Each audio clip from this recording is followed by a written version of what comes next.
Hello, everyone. I'm Maha Al-Junaidi. I'm the founder and executive director of the Islamic Networks Group, which is also known as ING. ING is a peacemaking organization that both teaches about and engages diverse people across sectors and communities for the common good of America.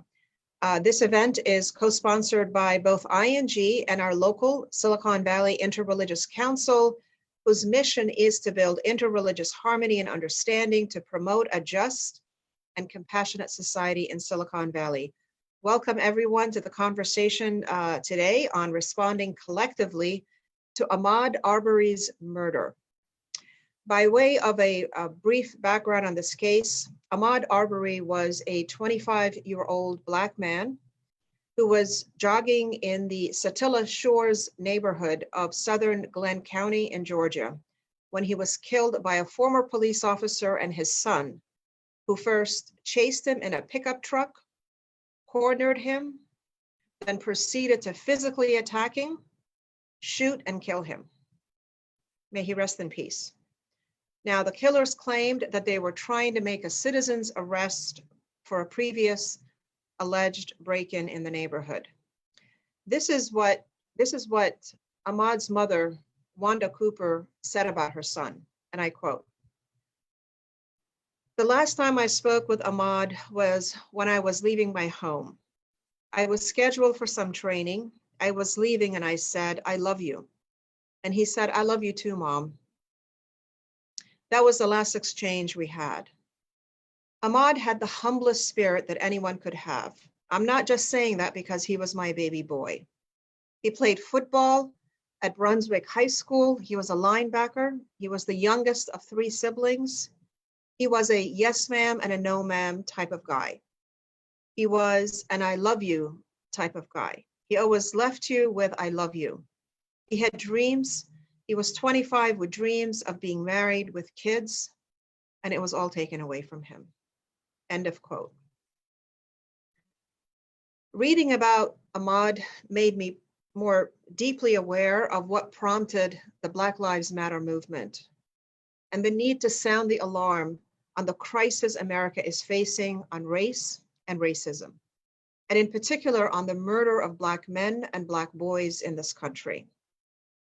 So I went to my colleagues in the community that are with me on the webinar and asked them to join me in a conversation about Ahmaud Arbery to help me and all of our viewers understand the context of the killings of Black men and boys in this country, how this might be related to violence against other groups of Americans, and what we can jointly do to meet this challenge and this threat. And now let's turn to our speakers. I will be introducing them when it's their turn to speak so that you can remember who they are.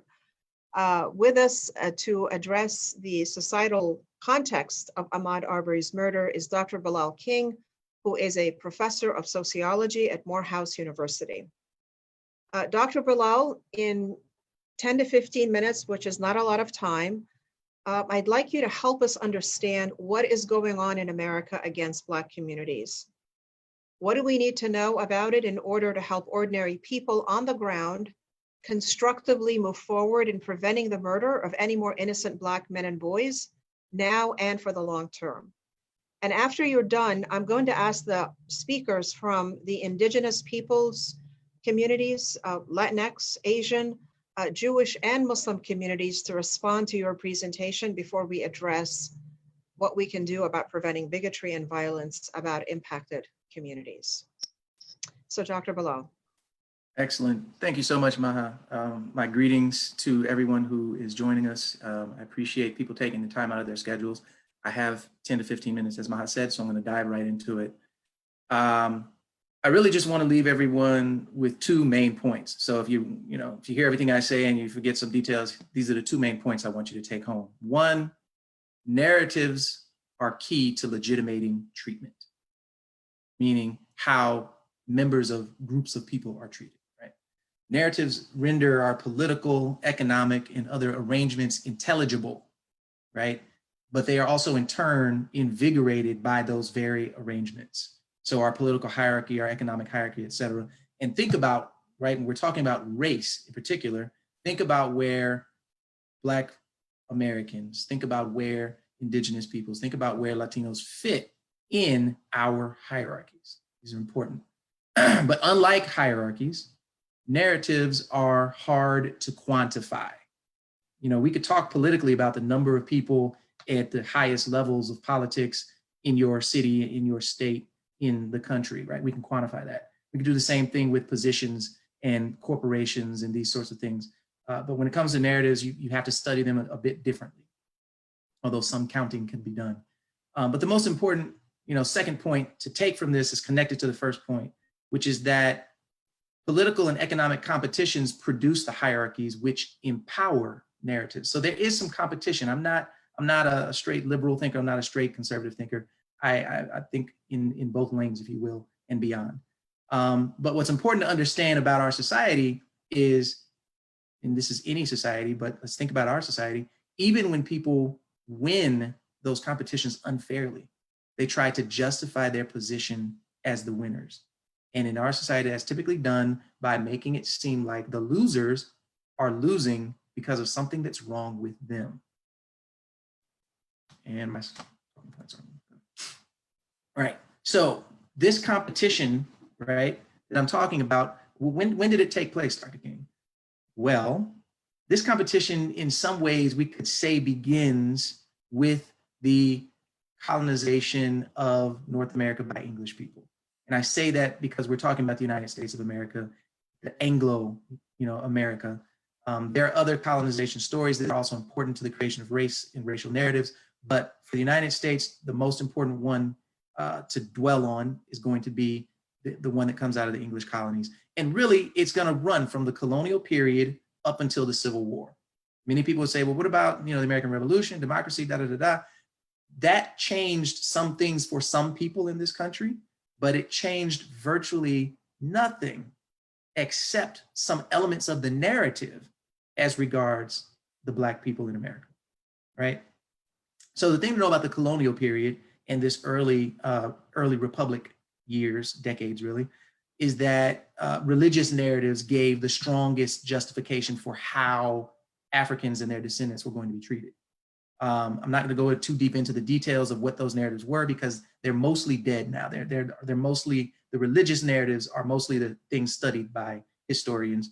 There are some people who still believe in them though, that's, to be clear. But what you need to know is that those religious narratives were used to justify reducing often indentured African servants, indentured servants, not slaves, right? Reducing them to enslavement and into perpetuity, meaning the children of those who had been reduced to slavery would be born as slaves, live as slaves, and die as slaves. It was religious narratives that gave the strongest justifications for buying Africans and enslaving, continuing their enslavement, particularly as chattel, right? We could talk about all the slavery systems that have existed on the planet. America's racial system as chattel is extremely important because chattel is property, legally speaking. And finally, what about the free Blacks, right? Free Africans. Well, it was those religious narratives that allowed free Africans to be, if you will, tainted, right, by either their African descent or the enslavement of other Blacks. The majority of the Blacks increasingly throughout the 1600s are going to be reduced to slavery, and that's going to matter for those who are not enslaved. Okay, so as I said, I'll skip the details unless someone wants to ask it during Q&A of the meat of those religious narratives. But I do want to point out, right, that in this same period, while religious narratives are central, you have other narratives that come into being, and they're going to kind of exist on the margins a bit more. They're largely birthed, right? These non-religious narratives are largely birthed through resistance to slavery. They are sort of counter narratives to delegitimize the efforts of Black people to get free and the efforts of free Blacks to be treated as equal citizens. Right? One of the really important things to understand on the trajectory, the reason I said the Civil War is so important, is that the legal successes of the abolitionist movement made non-religious narratives even more necessary for legitimating the treatment that Black people were going to get, right? Non-religious narratives made the dehumanization of Blacks in pursuit of certain goals seem practical, if not necessary, to many of the people who had the power to make the decisions that shaped our country, right? What were some of these goals? Well, political stability, right? When Black people got free, especially through violent means, but even just through collective action, right? Political stability was threatened.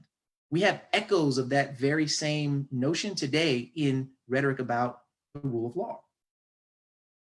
And again, when Black people are trying to change the system, right, it's very easy for folks to use the narrative about the rule of law to shut down these efforts. Another goal, economic increase. You know, I'm a sociologist. You know, Max Weber, a German sociologist, came to America in the early 1900s. He came home writing about, in capitalism, economic increase is really what the religion is, right? Making profit becomes a religious duty. Those who do it the best become prophets, right? There's a lot to say about that, but another goal that's extremely important to understanding, you know, specifically the Arbery case, is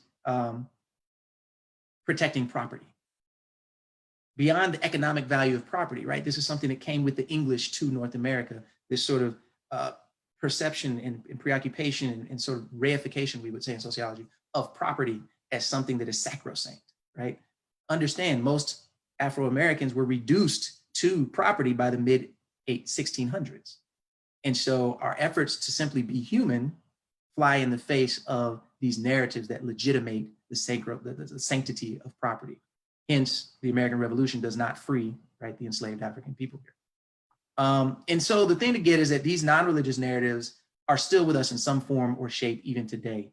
Some have been weakened, some have been strengthened, and there have been some transformations, but that's a key thing to get.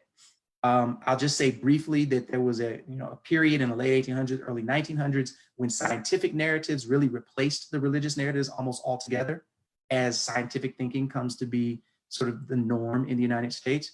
But those scientific narratives, they suffered a serious blow, you know, in the efforts to delegitimize Nazi Germany and the things, the ideas, the political rhetoric, et cetera, that Nazi Germany used, kind of deflecting from the fact that Nazi Germany's political rhetoric about race was exactly the same as America's political rhetoric about race in that time period. Beyond the natural sciences, though, the social sciences, and this becomes important because the social sciences are more directly connected to art, which is going to feed into mass media. And when the social scientific narratives really morph into the cultural narratives that we have today, that process is almost imperceptible. The ideas, the stories that are told about different groups of people, and I'm intentionally not getting into the content until my very last moment, those were sort of shifted from science to social science into the broader sort of ways in which we talk about people, groups, behavior, et cetera. So just know that today's cultural narratives, which makes so many Americans prone to believing claims that a Black person was committing a crime or was about to commit a crime, they really have their roots in the scientific and social scientific narratives that were needed to build Jim and Jane Crow America. The apartheid system that we had in this country legally up until the 60s were built with the exact same logic, though in a more scientific language that is now in a more cultural language, right? So those narratives have been reinforced from that period to today. They're reinforced through the practices of big business. This is the economic piece that I want people to understand, but also the practices of everyday Americans that are often made with some economic goal in mind. They've been reinforced through laws that do not mention race explicitly at all, right? A famous one that people talk about from California, the three strikes drug laws, the crack cocaine versus powder cocaine drug laws. I'm sorry, the three strikes laws, the powder and crack cocaine drug laws, they don't mention race, but they have racially disparate effects, right? And they're rooted in these kinds of colorblind narratives. Right? And unfortunately, these narratives have been reinforced by law enforcement policies and law enforcement personnel all too often. So now I'm going to get into a little bit of the content in my last minute. The particular narratives that I'm talking about teach people that irrational people are prone to immoral behavior. And linked to this is the idea that certain racial groups are prone to irrationality. Blacks are one of those groups that have been repeatedly rendered as prone to irrational behavior, immoral behavior, including behaviors like violent crime, misogyny, sexual crime, theft, drugs. So when rational people are around, and note, right, this narrative renders white people prone to being rational. When rational people are around, they have a right, if not a duty, to police, to correct, and even sometimes it's portrayed as saving, right? These poor, irrational people from these, from just bad racial stock or bad culture, right? They have to be saved. They have to be policed. They have to be corrected. It's a duty. It's a necessity. At the very minimum, it's a right, right? And so if you understand this, then you can understand the beginnings of mass incarceration on the macro level of our society, but you can also understand cases like Ahmaud Arbery. You can understand Trayvon Martin. You can understand, my college days, it was Amadou Diallo in New York City, 41 times shot by plainclothes police officers, right?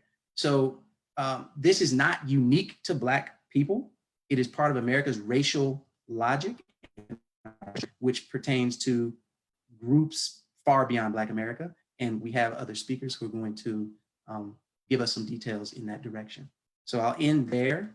I have, of course, plenty of books and whatnot that people can ask about in Q&A and details that I can give. Thank you very much. Dr. Bilal, that was excellent framework to help us sort of think about this issue. Now, I want to sort of go more broadly, and I want to turn to the respondents to what Dr. Bilal just described for us. We have speakers here, as I said earlier, representing several communities to whom I'm asking the following question.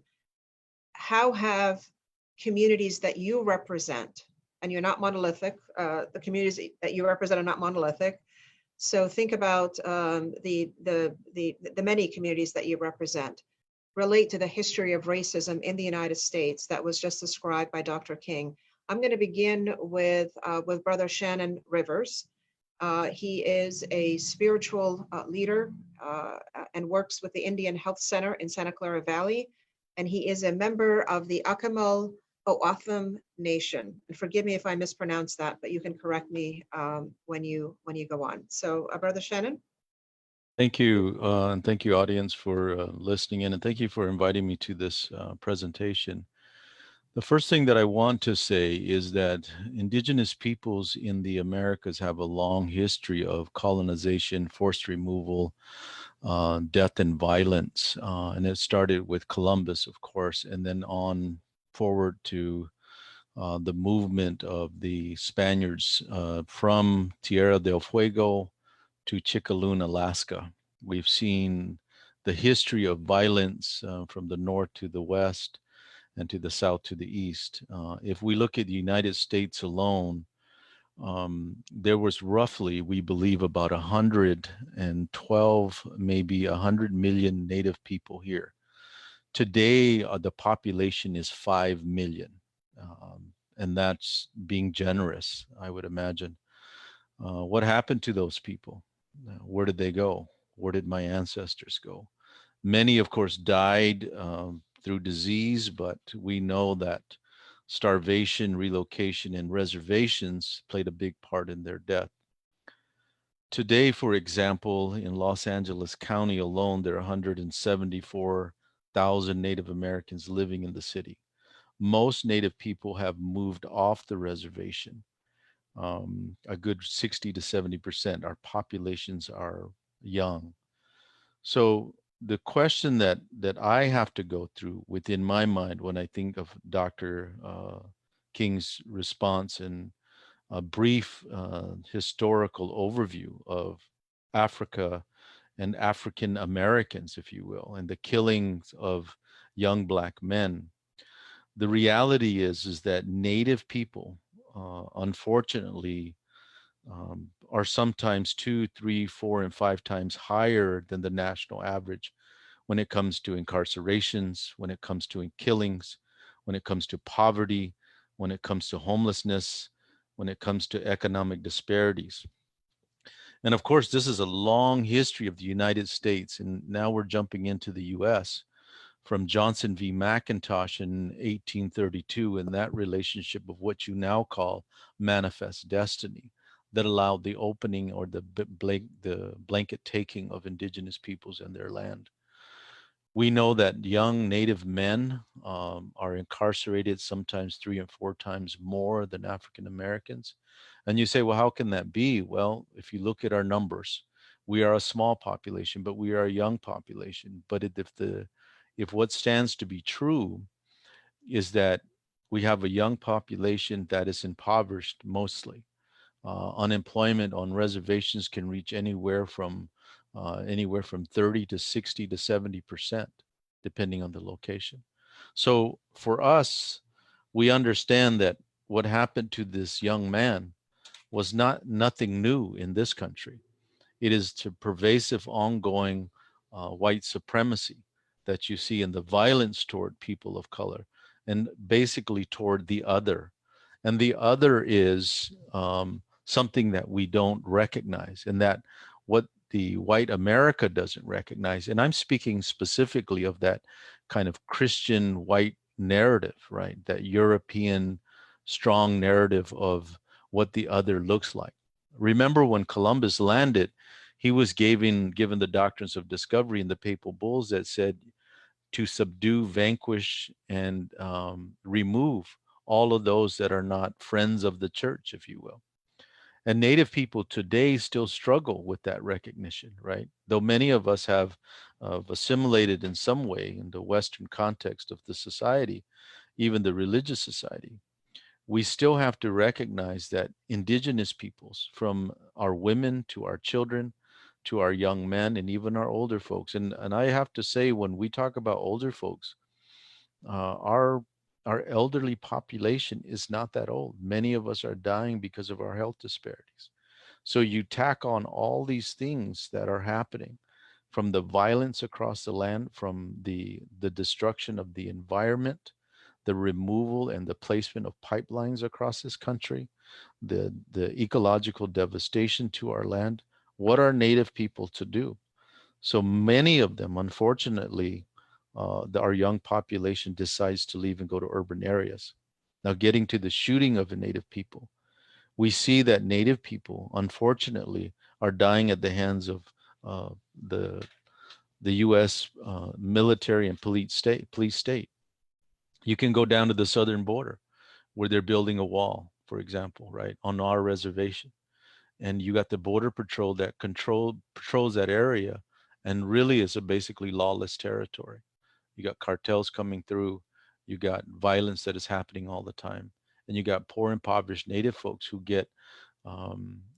are asked to carry a bag across the border for $500, for $1,000. They get incarcerated, they do federal time, and then of course that's a long sentence, right? But if they don't, then what happens? A lot of times, a lot of our people go missing or killed, usually by the hands of the authority. In California and in Arizona, we see a high population of guns and gun control, the lack of gun control. And so in our communities, we see guns coming across our community. In fact, there was more shootings in Arizona and California than anywhere else. And this is just, sometimes that violence is on native or black on black. But when we look at our populations and we say the killing of an individual, the killing of our people is really brought on by the systemic racism and the inequality of justice, if you will, a justice that they claim to be righteous. Now, we understand through Native communities that we have our own ways of justice, which are based on traditional laws and respect and honor and dignity. But because we've been forced into this Western society, if you will, I'm a urban Indian. I do go back home to my reservation and I see the disparity. And so all the narrative that you hear across this country about casinos and rich Indians, and you see the Donald Trumps of the world making fun of senators who claim to be Native American, Senator Warren. You see this kind of mockery in our mascots, right? from the Cleveland Indians to the Washington Redskins. So again, with the continued erasure of indigenous peoples from the narrative, and a narrative that they built, they designed.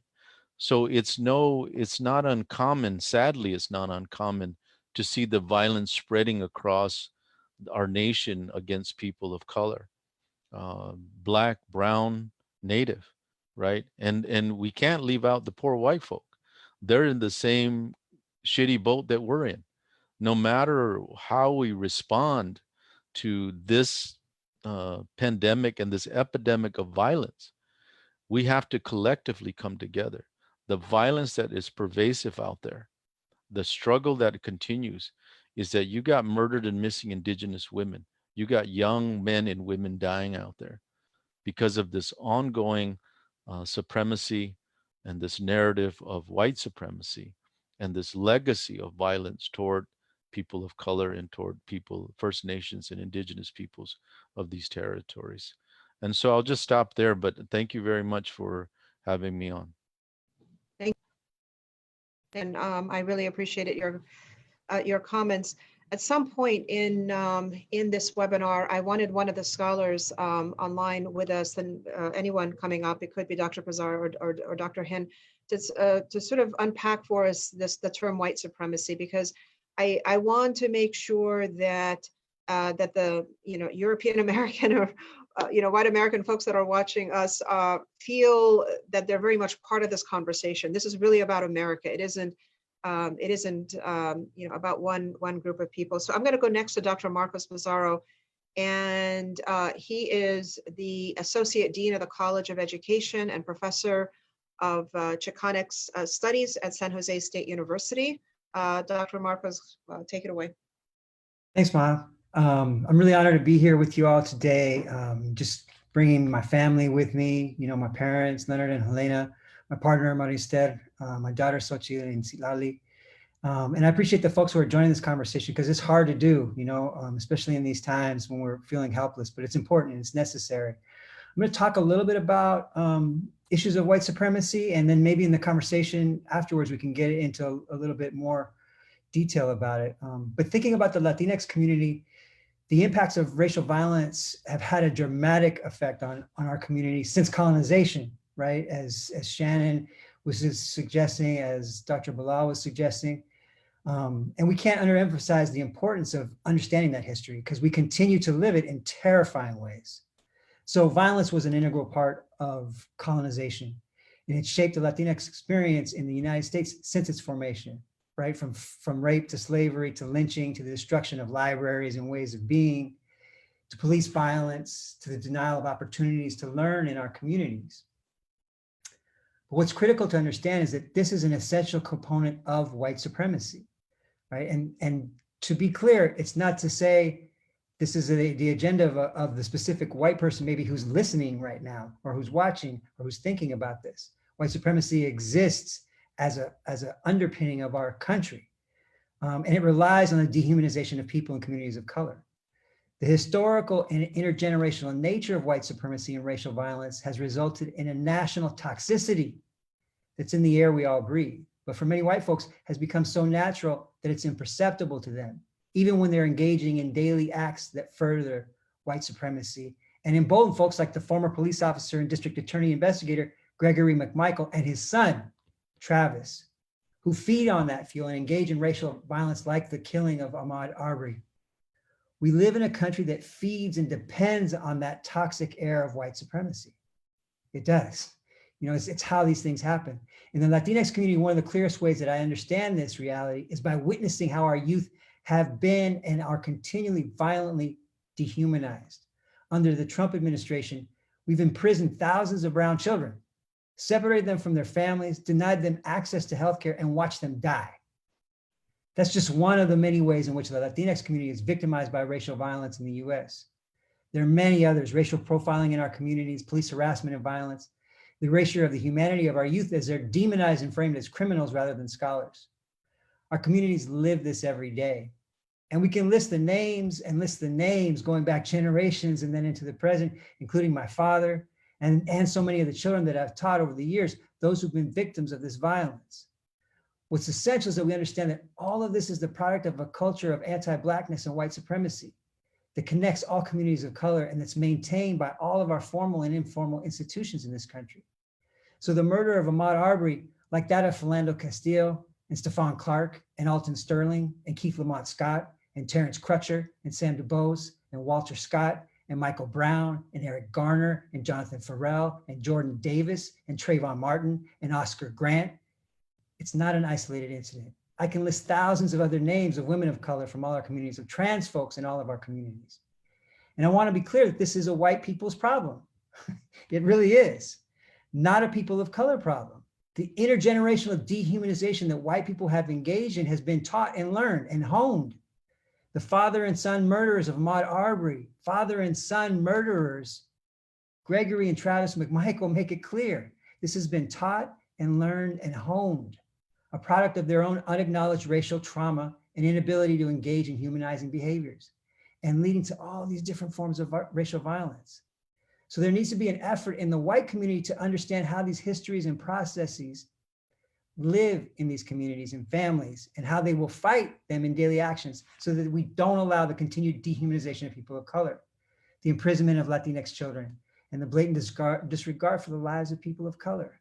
So we have to confront the inbred right to violence. And I put that in quotes, but this inbred right to violence against people of color that is implicit in white citizenship. The perceived right is real and manifested clearly in the rationale given for the imprisonment of brown children at the border. It's also leveled in the trials of virtually every racially motivated murder of a person of color that we've seen. It's in the trials. You see it in their testimony. Stand your ground laws are and should be understood as a legal mechanism for protecting that right to violence against people of color that's implicit in white citizenship. So we need to understand how these forces operate so that we can actively work to tear them down. And I'll talk more about that in a bit when we think about solutions. Thank you so much, Dr. Marcos. I would also argue that I think what we call people of color oftentimes contribute very much to what we call white supremacy, which is systemic racism in the country. And that's sort of what I wanted to bring out, that it isn't I don't see it as a white people problem. I see it as an American problem that all of us are participating in. And the solution is for all of us to come together to have these kinds of conversations. But I think you would agree. So next is Dr. Hindo, I'm sorry, and I wanted you to go next. Dr. Doe is a professor of sociology at San Jose State University, where his primary research interests are race relations and Asian American communities. And again, the question, Dr. Doe, is how do the communities that you represent relate to the history of racism in the United States that was described earlier by Dr. King and actually all the previous speakers as well? Great, thank you so much for having me. And as Marco said, I think this is a difficult time to be here, but I think in these challenging times, it's also really the moment where I think we can make a lot of changes. So for example, Charles Lemmert talks about the darker side of society.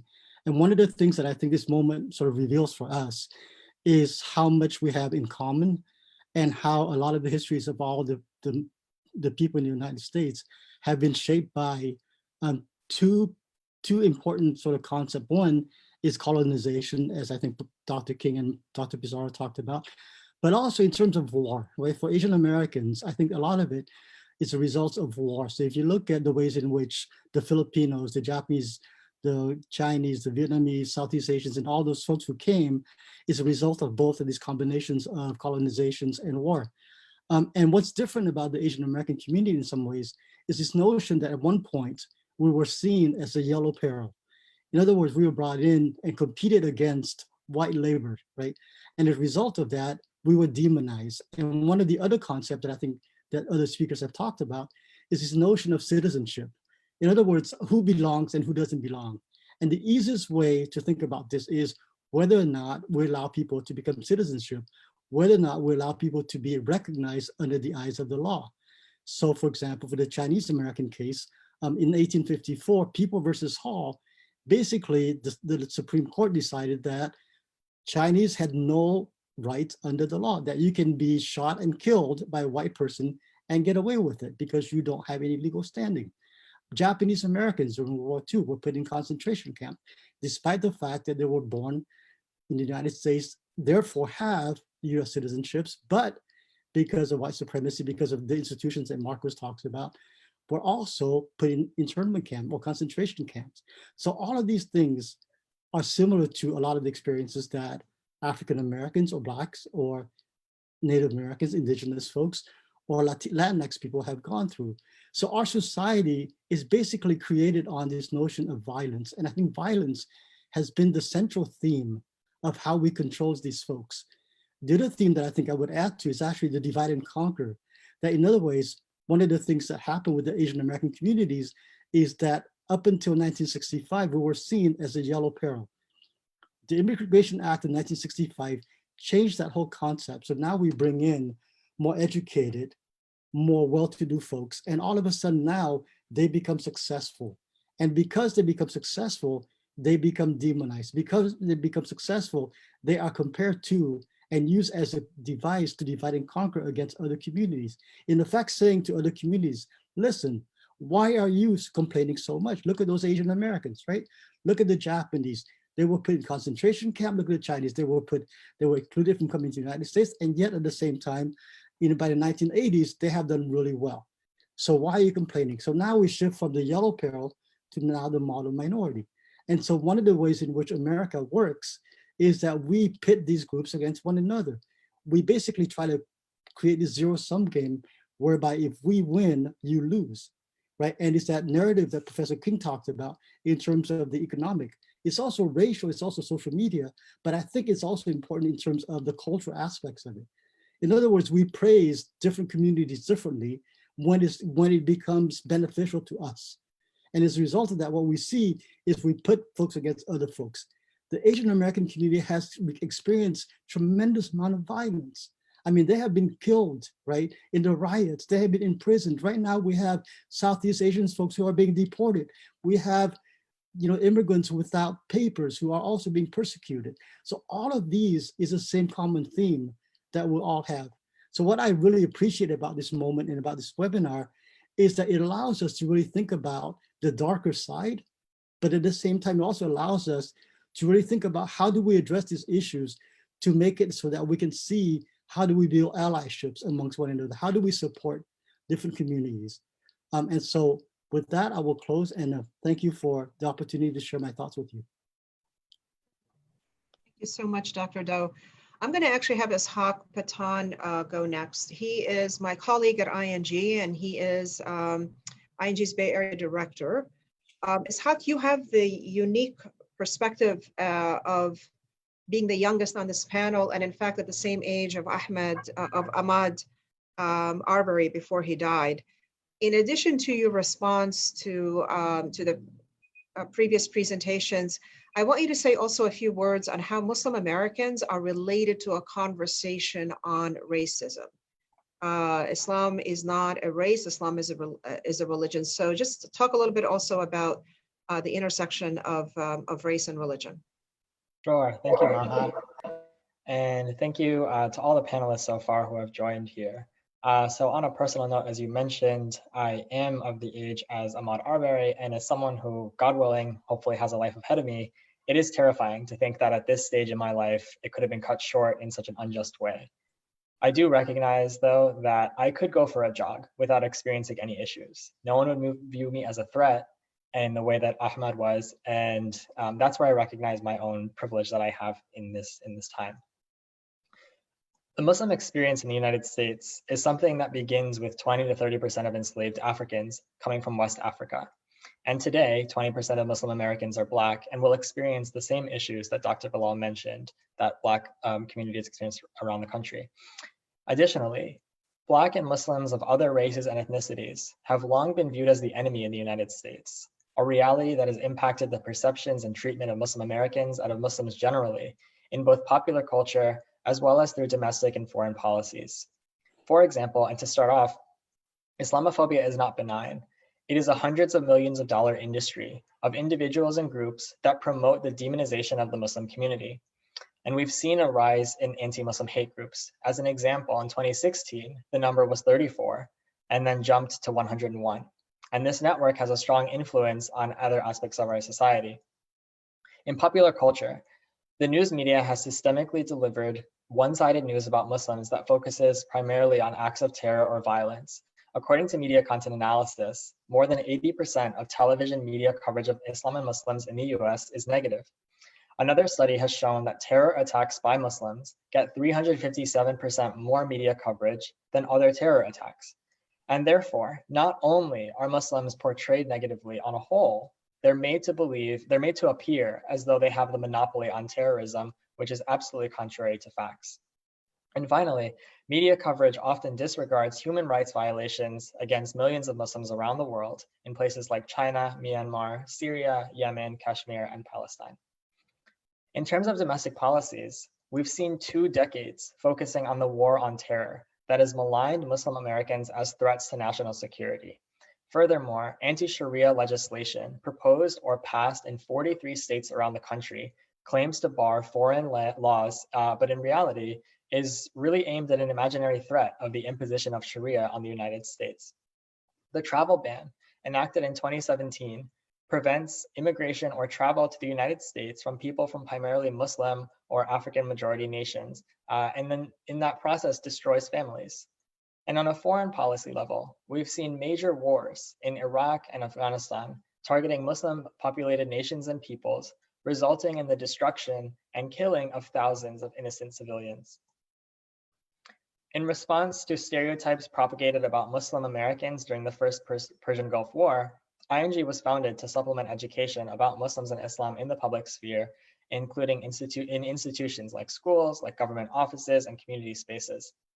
And I'll close by recognizing that amidst all of this, we're reminded that Muslims are one among many groups who have been or continue to be vilified in similar or worse ways, as my fellow panelists have pointed out and will continue to do so. The upsurge in open racism, Islamophobia, anti-Semitism over the past several years, and now intensified by the COVID-19 crisis, has further solidified the fact that we can't deal with issues of religion apart from race, or with issues of race apart from religion. And while bigotry and racism show up differently in different communities, the underlying negative attitudes that foster them are similar. And so as a result, we can recognize that an event like the murder of Ahmaud Arbery at first glance seems primarily to affect the Black community, in reality isn't an issue that affects all of us, and as a result must be addressed collectively. Thank you. Thank you so much, Ishaq. I think that clarifies it really well. Our final respondent before we go into solutions will be Rabbi Melanie Aaron. Melanie is a friend of mine, a rabbi also of the Shor Hadash congregation at Los Gatos, and she's both a scholar and a resident expert on all things Jewish in the South Bay community. Rabbi, in addition to responding to the question on how the experiences of Jewish, a little bit about increasing anti-Semitism in the country, particularly under COVID-19. Thank you so much. I really appreciate this opportunity to speak and also to hear from all of you. I want to take just a minute to talk about how much impact the racial constructs that we have in our mind, the implicit stereotypes from our society, have on absolutely everything that we experience. And we have talked about how that becomes tragic in incidents like the murder of Ahmaud Arbery, but it also infuses everything that we do. And we see this even in how we read the Bible. And I want to give 3 brief examples. In the Song of Songs, in chapter 1, verse 5, we read Shechora ani v'nava, which is often translated in America as I am Black but beautiful. But that's not what it says. In Hebrew, there is no conflict between having darker skin and being beautiful. Amos chapter 9, verse 7, are you not to me like the Ethiopians, is often read as reflecting a derogatory view towards people of color. But the verse goes on to talk about Philistines and Arameans, where there's no possible racial element. And finally, the famous story of Miriam's leprosy in Numbers chapter 12, which we moderns read through our racialized eyes. But for centuries, the key issue here was not race, but gossiping. Being aware of how we bring our racial constructs, these implicit stereotypes, is today.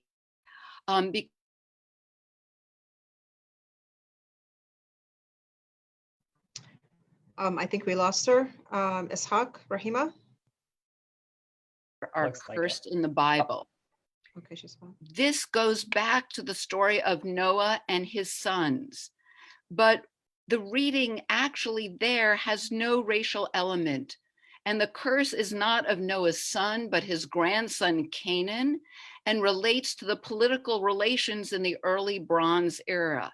There's a long history of biblical commentaries which do not see this as racial, but this text was used by Southern Christians in the United States as a justification for slavery. And we see it revived today as one of the assumptions of Christian white nationalism. I think there's an important lesson here about how cultural expectations can cause us to see what isn't there and also not to see what is present in terms of the structures of racism in our society. Now, anti-Semitism is often either seen or not seen, depending on one's preconceived notions about Jews and about racism. Unfortunately, as Maha mentioned, we are experiencing a resurgence of anti-Semitism, both in the rising number of incidents over the past 3 years and in the reemergence of conspiracy theories that many of us believed had been vanquished in the rejection of Nazism following World War II. Anti-Semitic attacks in the United States are at record levels. The recently released figures for 2019 see an increase of 12% in incidents over 2018, and the year 2018 was a 99% increase over 2015 before this present administration. Even before the COVID-19 crisis, there had been a dramatic surge in white supremacist propaganda activity. And with the pandemic, there has been an explosion of anti-Semitic accusations against Jews in general, against visible and prominent Jewish individuals, and against Israel, implying a responsibility for this crisis that echoes the unfounded myths that we heard during the medieval period of the bubonic plague. Recognizing the myths and preconceived notions we bring to what we think we see is vital in combating anti-Semitism, racism, and all forms of xenophobia. Thank you so much. Thank you so much, Rabbi Melanie.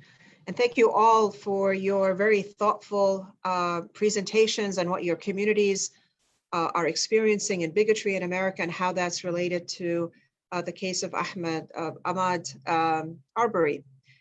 Before I go, I turn to Reverend Ray, who's going to lead us in a conversation about what we can do about it. I'm wondering, Dr. Bilal, if you wanted to just make a comment about what you've heard in response to your presentation. Well, very, very quickly, Maha, I just think that what everyone else said echoes, the importance of understanding how when, one group may be the flavor of the moment in terms of being the political football, being the recipient of an inordinate amount of visible, violence, visible in the media oftentimes, but that our experiences are all interlinked. And to kind of sit quietly and pretend like, well, what's happening to them has nothing to do with me is as risky as it ever has been. Dr. Doe made the most beautiful point there. Divide and conquer is an extremely, extremely important part of how this whole game works. And so coming together is one of the clear elements of a solution.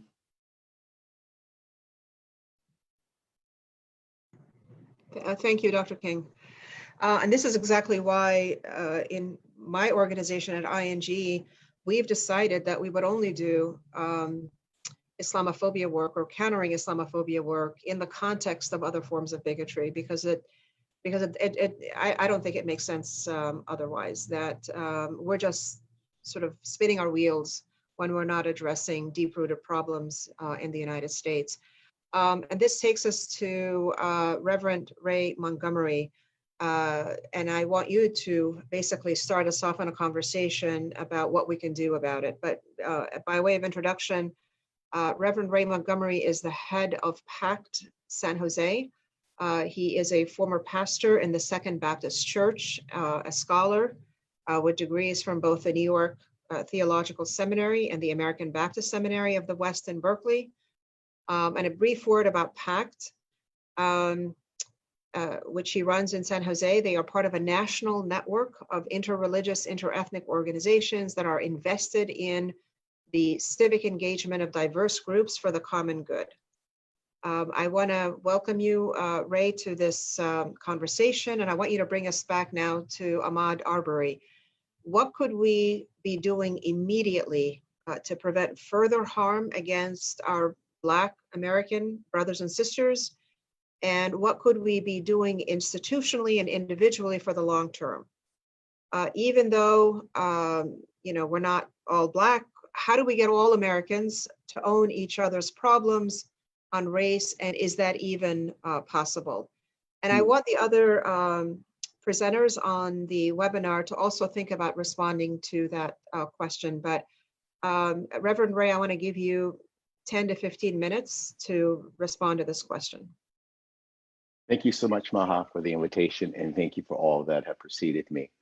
Before I start, I just want to pay respect for those who have come before us.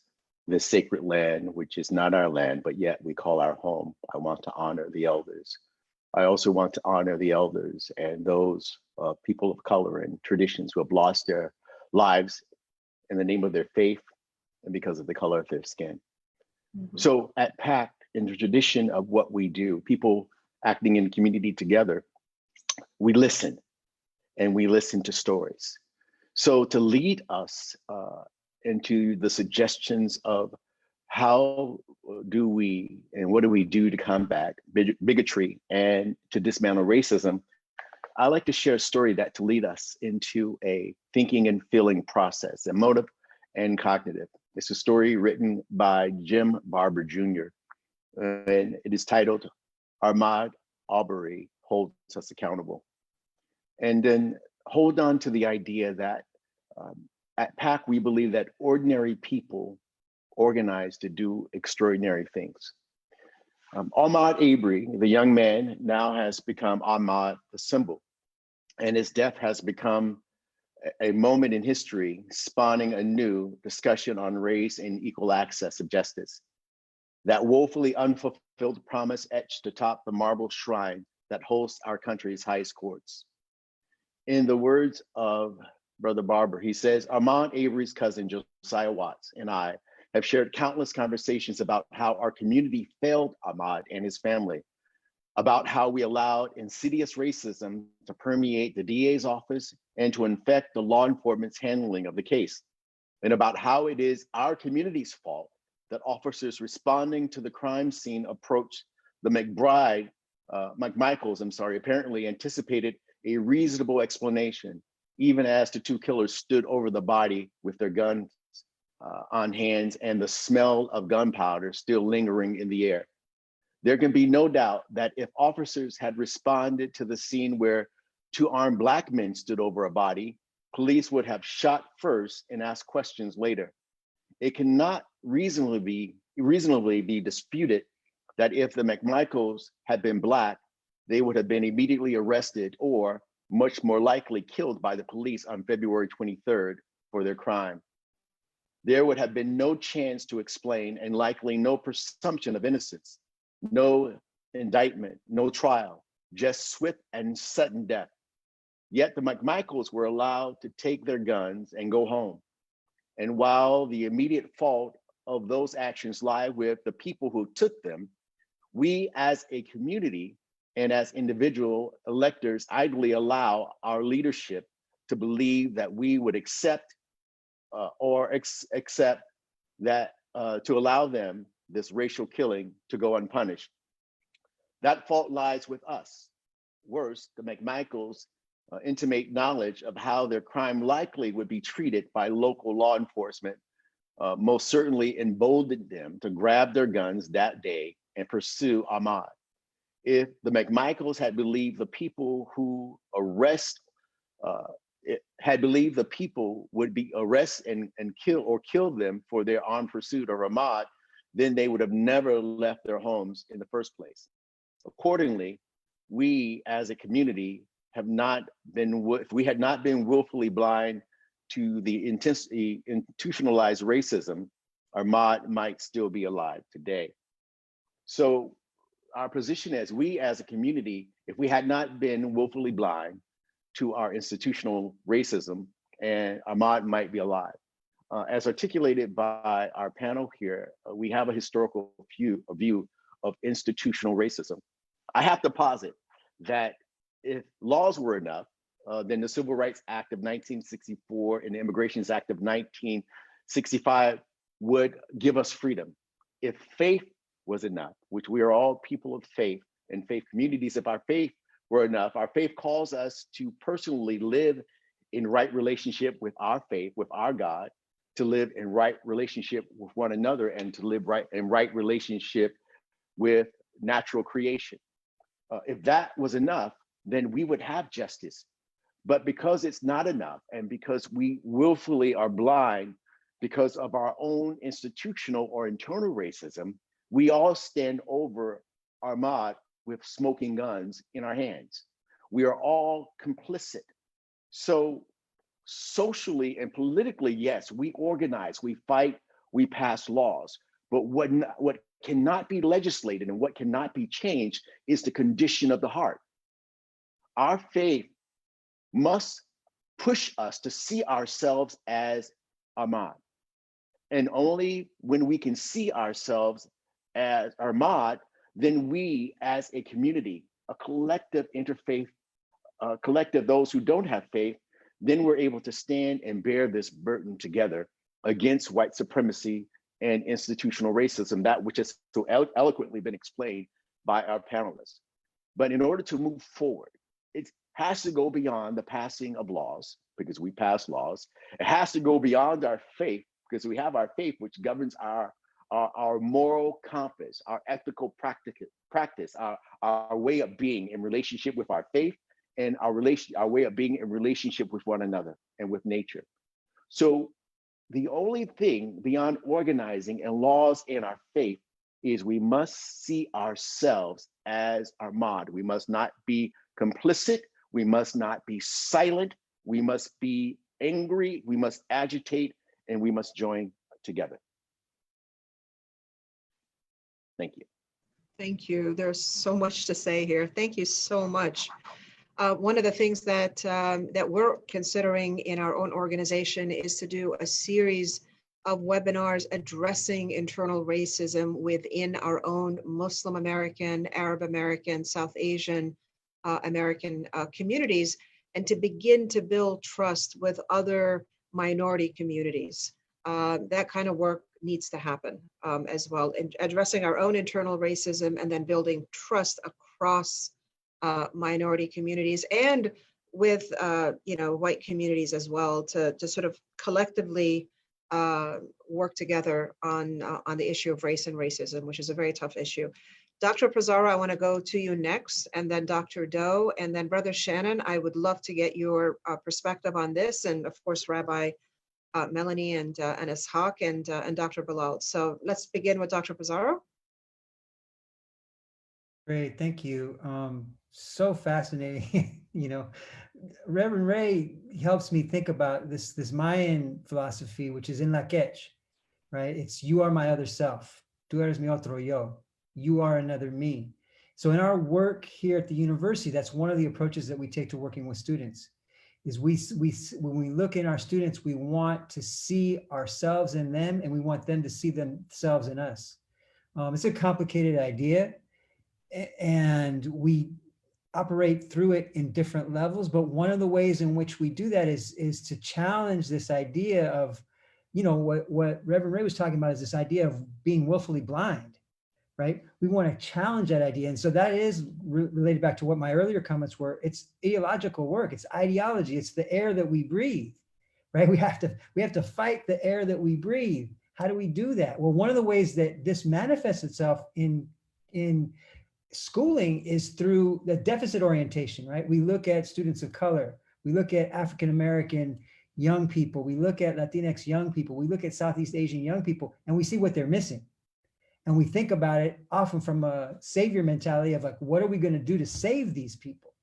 Rather than looking at what are the strengths that they bring in. So one of the solutions I have is ethnic studies, right? Ethnic studies teaches critical thinking and teaches an analysis of this, but it also teaches a centering of the wealth of communities of color, of not looking at them in terms of just problems, but looking at them in terms of resources, in terms of strengths, in terms of the contributions that they make to our society. When I look out in my classroom and I'm working with children of farm workers who have a different orientation to life and knowledge, and they offer us gifts, right? And instead of thinking of them in terms of, oh, you know, these poor young people who, you know, during the summers are working in the fields, we look at them in terms of what do they have to teach us? What do I have to learn? So that's the call that I have to folks is to wake up in the morning and say to yourself, what do I have to learn from communities of color today? What are the lessons that are there for me? And that's just, again, it's flipping a switch. Instead of a deficit orientation, having an assets orientation. That's the key. You know, and I appreciate what you were saying earlier, Maha, about the role of people of color in white supremacy. And it's not to, you know, when we talk about white supremacy, it's not to point a finger at every single white person and say, you're the problem. White supremacy is the problem. We all participate in it. We all are underneath its boot, but we have to actively fight it. And one of the ways that has to happen is through white folks taking up that responsibility, right? And so Bettina Love, in her recent work, she says, you know, I don't need any more allies. I need co-conspirators, right? An ally is a nice noun you can use to reference yourself and feel good about yourself. A co-conspirator is somebody who's taking action, who's thinking about what is my responsibility when somebody's out of pocket in the lunchroom talking about families of color, talking about Latinx families like they often do, saying they don't value education, which has never been proven to be true and is not true, right? Somebody has to stand up and say, no, that's wrong. That's racist, and I'm not going to allow that, right? That's one of the ways in which it looks. And I could go on and on and on, but I'll just stop there because we want to hear from other folks. Dr. Doe, please go ahead.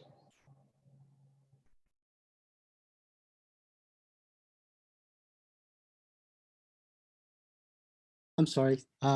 So one of the things that I agree with Marcos is, you know, I got into teaching primarily because I think that as a sociologist, coming from a war-torn country, one of the things that I noticed was that it gave me a different eye into understanding our society. And so to me, education knowledge has always been that key element that allows us to really see the world differently and see the possibilities that we could have. And I think as professors at universities, one of the things I enjoyed the most is actually looking at students and challenging them to think about how do you construct the world differently, because your vision is a lot different from our vision. We are deep into what we believe and we are taught a certain way. And I think that what they bring to the classroom allows us to really think about these issues. Now, having said that, I think it's also important for them to have a fundamental foundation in education and the real education, not kind of this watered down education that we think about, but to think about the struggles that all of our communities have gone through. Think about the trauma that the indigenous folks have had experienced, but also think about how do we then use all of the contributions that they have made? Because I think that ordinary people have resisted this systemic sort of concept in many ways, and we're not highlighting them. So one of the things that I try to teach folks is how do ordinary people change the basic fundamental structure in our everyday life? And that's the key, I think, in some ways, and to build those personal narratives and to change that, the way Marcus talked about changing them, to challenge them. But you can't challenge people until and unless you have that knowledge. So I think that for us, that's one way to do that. I also think that we need to show up. I think that one of the things that everybody has to do is whenever there's a call out that is significantly important for all of us, no matter who we are, where we are, what we are, just to go and to say, look, I'm right here. We don't have to say anything, just to show up, right? So when we go to rallies and we see different faces, that's why we make that interaction. That's why we can make those changes. And I think that this is that moment, I think that hopefully, at least I'm always been an optimist, that both the young folks will be able to challenge the system and for the older folks to be able to support them, right? The Sunrise Movement, I think, has a great, tremendous potential for this. I think that this is the moment when, despite the fact that we are sheltered in place, that it allows for a lot of creativity, it allows for a lot of reflection, for a lot of like solitary confinement in a good way, to think about what is my role in the society and how do I make it better for not just me, but for those around me. And I think that's sort of the significant point that I want people to think about. Self-reflection is quite important in this place. I love it. Thank you so much, Dr. Doe. Brother Shannon, love to hear your feedback on, how do we constructively move forward together as communities that are impacted by the same issues that impacted Ahmaud Arbery and that have impacted Native Indigenous peoples' communities. Well, thank you. For me, I come from the American Indian movement. I come from a family of resistors and people who have survived. And we've done that through our own generosity. And I don't know if you could see this, but this is a spoon. Can you see that? So it's a spoon. And in the indigenous culture, we say we are all related, as Dr. Marcus was saying. And if indigenous peoples around the world hold 80% of the world's ecosystems, pristine ecosystems, waterways, resources, a couple of you have mentioned education. I would say that's great. However, it's the type of education that is being done. And so I know more about American history than most Americans. And the reason I know that is because I grew up on a reservation and most of my teachers were white. Probably 99% of them were white. And so I learned more about Benjamin Franklin, Abraham Lincoln, the presidents of the United States. I've learned about Manifest Destiny. I never knew about me, even though when I was home, I heard our O'odham language, I saw ceremony. I still felt as if I was the outsider, even in my own community. And I think that inclusiveness instead of exclusiveness is more important. And how do we do that? How do we bridge those gaps, right? That's really difficult. And when I talk about the narrative of Native American or indigenous peoples, we are practically erased from the conversation, right? We're not even talked about in San Jose or San Francisco or Los Angeles or Arizona, wherever you're at. These are all, as one of the gentlemen said that I believe it was Reverend Ray, who said, we are on indigenous land. We've never ceded this land, ever. Never. We didn't lose it because of war. Primarily, we lost it because of disease and famine, right? And eventually, of course, colonization through religion and education. So I think we have to first look at the historical trauma, not just of indigenous peoples, because what's happening to me is what's happening to you all now. It is not new for us to understand or go through this violence. This stuff has been happening since 1492, and it continues to this day. And so the narrative, I guess, that we have to shift to is not only the education, but what types of education. Should the children in high school and in 8th grade stop building these mission systems that they do in California, right? I believe it's 5th grade. I believe that's what they do. And they say, oh yeah, but all the whole story about the indigenous peoples is that California was one of the most violent places for the history of Native people here. hunting them and selling them. So this conversation is a great one, but I think sometimes we soften it for others. I don't soften it. I don't want to soften it. My story has to be told. And if it's whether it's through this forum or through something else, we're out there. Indigenous peoples are out there. You see us on the streets. You see us all over the place. But primarily through the political and the social landscapes of America, we have been erased.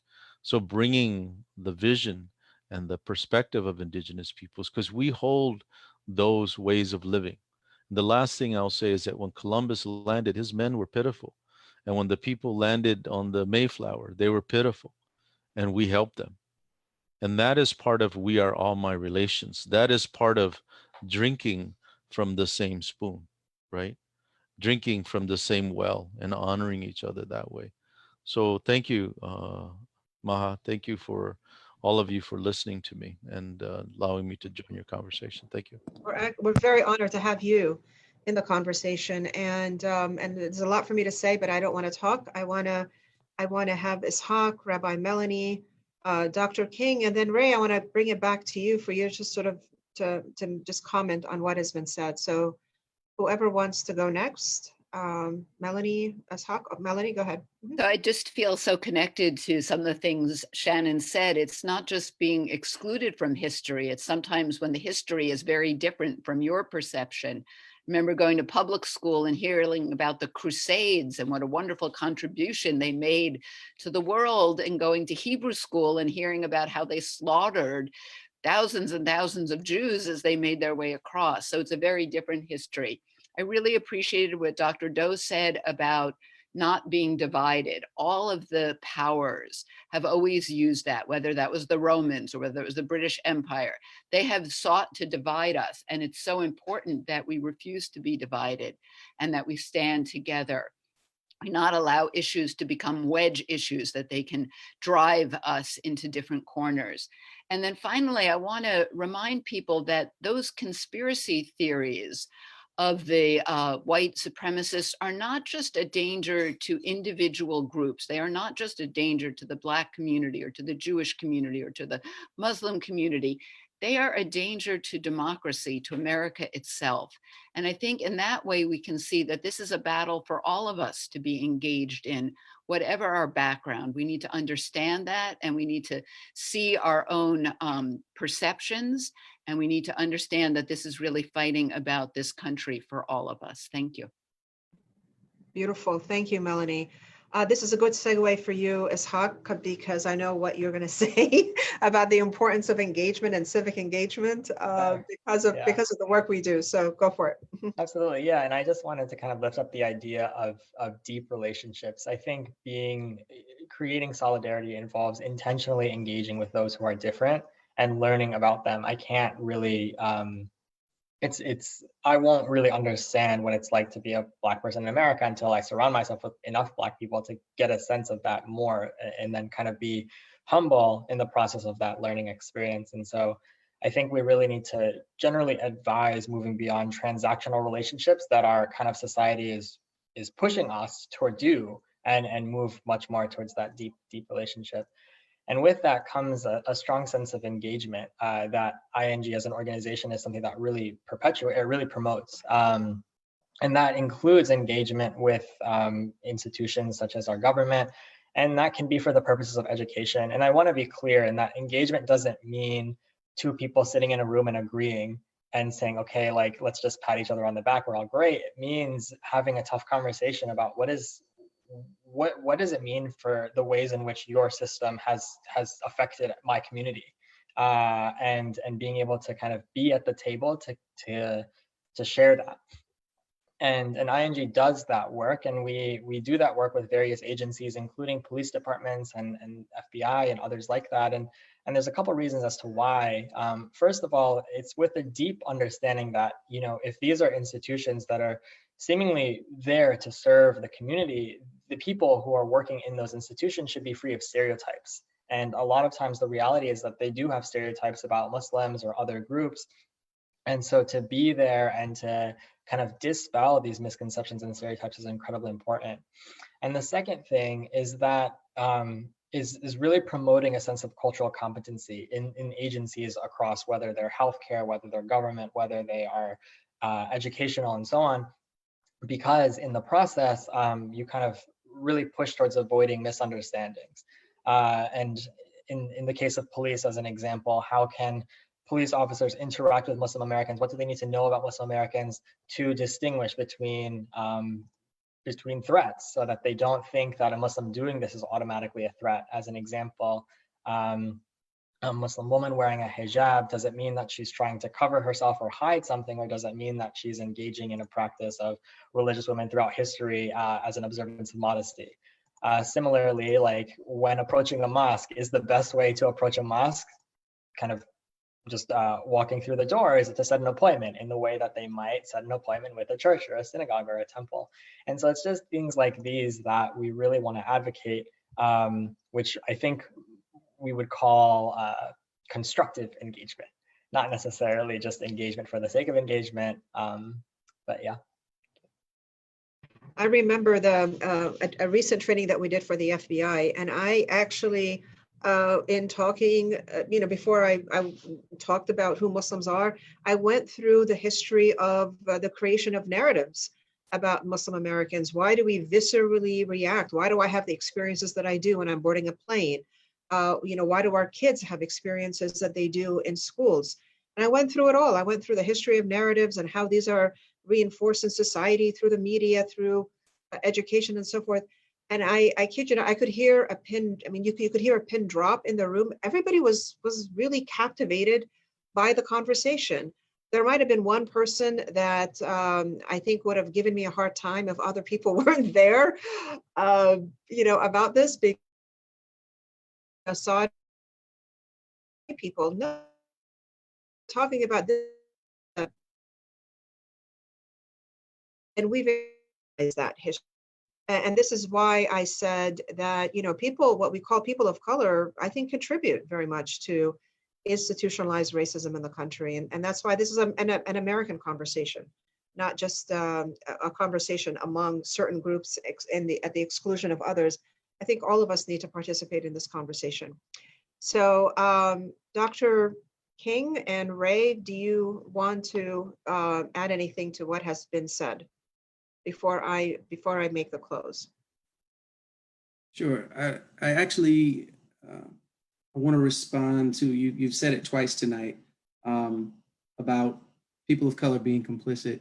I think something that, and Dr. Doe, I think you've run into this as well. And you learn as a sociologist in training about social stratification and hierarchy, and what becomes sort of a clear, consistent pattern across every social order you can imagine is that the majority of people who tend to be somehow or other subjugated by a minority of people on the top, differentiated in different ways. We're talking about race right now, but we could talk about class, we could talk about ethnicities, all these different situations. That mass of people always has to be complicit in the system which subjugates them for that system to work. And what that means is the degree to which we are not complicit is the degree to which the system will not work. And so in order to become not complicit, right, all the things that our speakers have been saying tonight are important. You have to actually learn how it works. You have to actually re-envision yourself and what is important for you to be doing. You have to actually become willing to engage with people who you've been receiving narratives about are dangerous people, unsafe to be around, right? All these things become very important. And those are general sort of recommendations. But when I talk to people about what you can do, I always say, you have to take stock of what you do and do not sort of know. And you can't know what you don't know, but you can start to get a sense, right, of what you need to learn and where you are in sort of the process of becoming more broadly aware and more in-depthly studied in how these things work. So there's the education piece. You have to take stock of what your sphere of influence is. Ishaq mentioned, you can be in that room and actually call out someone. No, it wasn't Isaac, I'm sorry, it was Dr. Marcos. You can actually call out someone when they're, you know, I'm eternally in the presence of someone who is, when they're referring to Latinos, they're say Mexicans. And I say, really? How you know they're from Mexico, right? Just those real simple things, those real basic things. But I'm in a position to be able to do that. Someone else at a certain point in a certain place may not be in a position to as easily do that. So you always have to take stock of, you know, what can I do? What are the costs of me doing it? What are the resources at my disposal to do something in my immediate environment? And then there are the bigger, broader, what we call more macro level things. Do I have a position to be able to actually affect policy? All of us do, in that we get to elect the people who are going to pass laws, right? We can talk about how much control we have over them once they get elected. We can talk about the fact that I'm just a drop of water in the sort of stream or river or ocean that brings this or that person to office. But we all have that in the American democratic system, as democratic as it is at this point. So you have to think on all these levels and take stock and just really figure out what it is that you understand about the system and what it is that you can do in your immediate space and what it is that you can contribute to, you know, others being able to do through sort of affecting policy indirectly through, you know, or directly if you run for office, for example. So there's no one size fits all answer to what can I do about this. It's very much individualized, but then as you take your individual sort of action plan, you start to find other people who are working with similar plans at that point, and you can build with people, right? Dr. Doe said you can show up at rallies and meet other people who are similarly oriented in doing some of the same work. You can show up at work sometimes and find people who have been very quietly doing some of the same things you've been doing. They've been watching, you know, Real Engines or Real Bad Arabs, or right, all kinds of little documentaries. They're all easily available on the web now. And so one of the things none of us mentioned, but technology now really puts all of the knowledge at our fingertips, and we should take full advantage of that. Thank you so much, Dr. King. Ray, I'm actually going to go ahead and end out of respect for Brother Shannon, who has to leave, and we're over time anyway. So in solidarity, let's go ahead and all leave together. I'm going to do a quick close by thanking everyone for being with us in this conversation. We clearly have a lot here to consider, and hope you will listen again and again to the webinar and to join us in our efforts to combat bigotry and hate violence. We have resources, and I know that many organizations have resources, and what we want to do is we want to post them in the comments section, as Hawk will know how to do that. On the Ahmaud Arbery's case, I want you to consider joining organizations working on these issues. And for the other communities represented here today, there are too many to mention, quite honestly, but I would check locally with your local Human Relations Commission and interfaith councils on who to work with.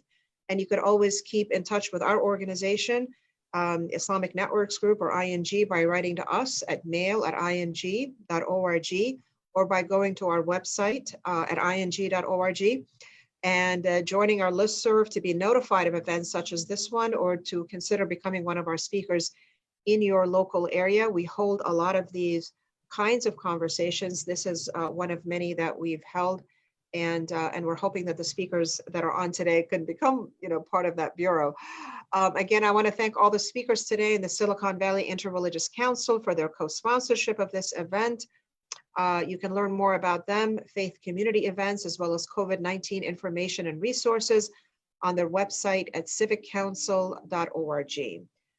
Thank you again, and God bless you all. And I want to wish my Muslim brothers and sisters a very happy Eid al-Fitr, which is coming up this Sunday at the end of Ramadan, which ends on Saturday. Have a beautiful day for all of our viewers. Thank you.